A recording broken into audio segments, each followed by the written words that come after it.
Well, we mentioned Delta earlier. Of course, the share's up today, down on the year. The company has pulled its guidance this morning over the uncertainty created by tariffs, for example. Phil LeBeau has details. Of course, he is fresh off an interview with Delta's CEO as well. Good morning, Phil.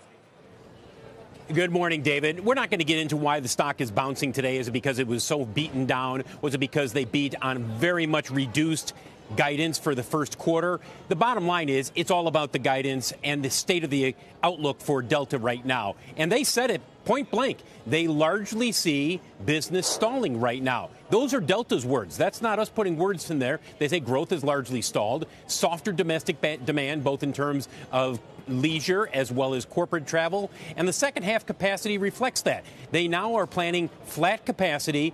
Previously, they were planning for it to be up 3 to 4%. Here's Ed Bastian talking with us this morning on how he sees the market right now. Trying to do it all at the same time has created chaos in terms of being able to make plans. So whether you're a corporate manager trying to figure out whether you want to step forward on an investment, whether you're a bond trader or in the markets trying to allocate capital, or even as a consumer, I think everything has stalled. And so there's been a freeze until we get better clarity. And the hope is the administration moves quickly through the uncertainty. I think our economy is going to continue to lose steam. That said, Delta did give guidance for the second quarter, expecting to earn between $1.70 and $2.30. The estimate going into this morning was for $2.30, so that's below what the street was expecting this morning. Operating margin 11 to 14%, again below where the street was. Q2 revenue down 2% to positive 2%.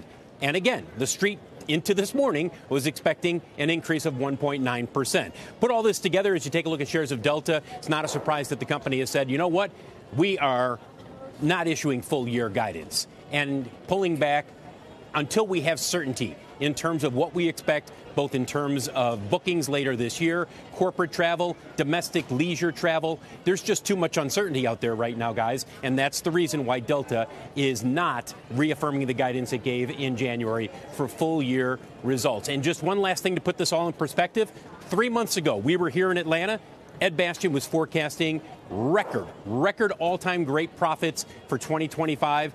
Now they are essentially saying 25 is going to be flat, probably, compared to the rest of the year, although they're not giving guidance.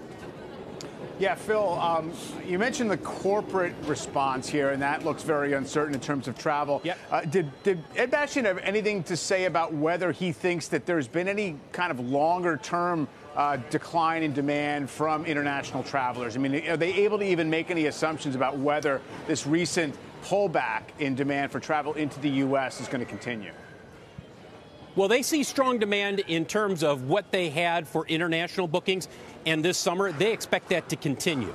Now, having said that, Mike, they also don't have enough confidence in terms of corporate bookings and especially domestic leisure bookings in order to say this is what we expect for the second half of this year in terms of earnings or for full year earnings.